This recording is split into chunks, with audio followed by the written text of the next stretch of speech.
ہم حنفی ہیں۔ اچھا، شافی یعنی جو امام شافعی رحمۃ اللہ تعالی کے پیروکار وہ شوافی کہلاتے ہیں، امام مالک کے مالکیہ کہلاتے ہیں، امام احمد بن حنبل کے وہ حنبلی کہلاتے ہیں۔ عقائد میں کوئی فرق نہیں ہے، یہ نہیں کہ چاروں ائمہ کے عقائد کے اعتبار سے کوئی فرق ہے، عقائد میں یہ اہل سنت ہے سب چاروں ائمہ۔ مسائل میں فقہ کے اعتبار سے وہ ظاہر مختلف ہے، فقہ حنفی الگ ہے، فقہ شافی، فقہ مالکی، فقہ حنبلی، مسائل میں اختلاف ہے۔ کچھ لوگ مسائل کو اختلاف سمجھ کر کہ ائمہ آپس میں اتنے مختلف تھے، نہیں میرے بھائیو، یہ اختلاف اور ہر ایک کا ریزن ہے، اس کے پاس دلیل ہے کہ اس کی موجود،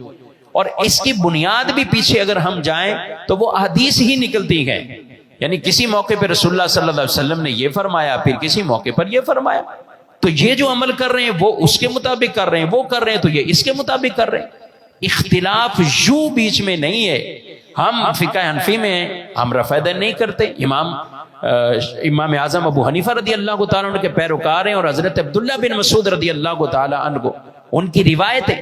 آپ نے حضرت عبداللہ بن مسعود وہ جو حضور اسلام کا تکیہ اٹھانے والے، حضور کے جوتے سنبھالنے والے،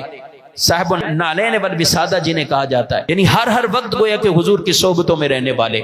انہوں نے کہا لوگوں سے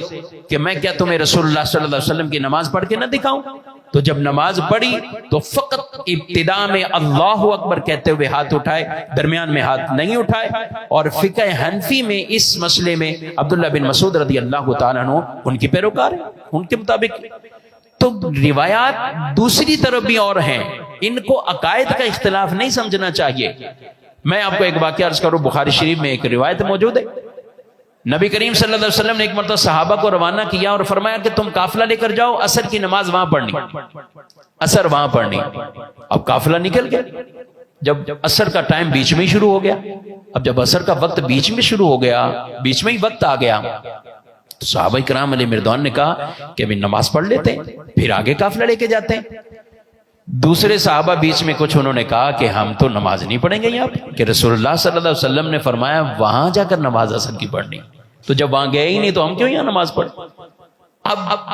یہ کہہ رہے ہیں کہ رسول اللہ صلی اللہ علیہ وسلم کے فرمانے کا مطلب یہ تھا کہ جلدی جلدی قافلہ لے کر جاؤ، نماز وہاں پڑھ لینا۔ اب اگر قافلہ بیچ میں ہی ہمارا آ گیا، اب نماز کا وقت ہے، نماز کا وقت چلا جائے گا تو ہم وہاں کیسے جائیں؟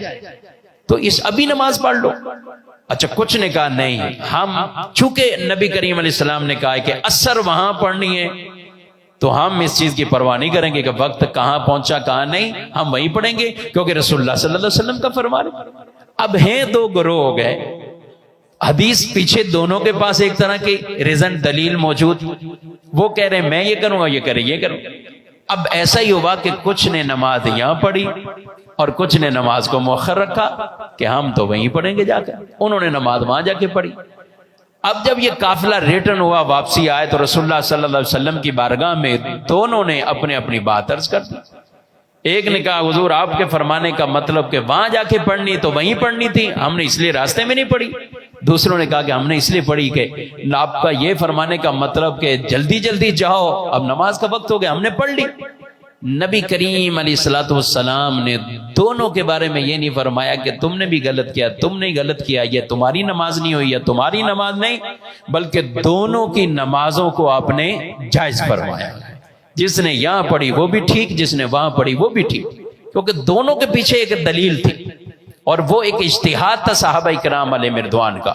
تو یہ مرتبہ جو اجتہاد والے، جو اس مقام والے، وہی ان کے ریزن اور اس کی علت اور اس کی دلیل کو سمجھتے گئے۔ عام عوام کا یہ کام نہیں کہ وہ خود کہے کہ میں اس کو دلیل کو یوں لوں، میں اس کو، اس کے لیے بہت بڑا علم چاہیے۔ اور یہ جو ہمارے ائمہ تھے، شافی،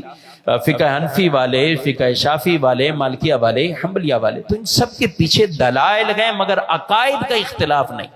عقائد کا اختلاف نہیں، عقائد میں یہ وہی اہل سنت والے عقائد گئے۔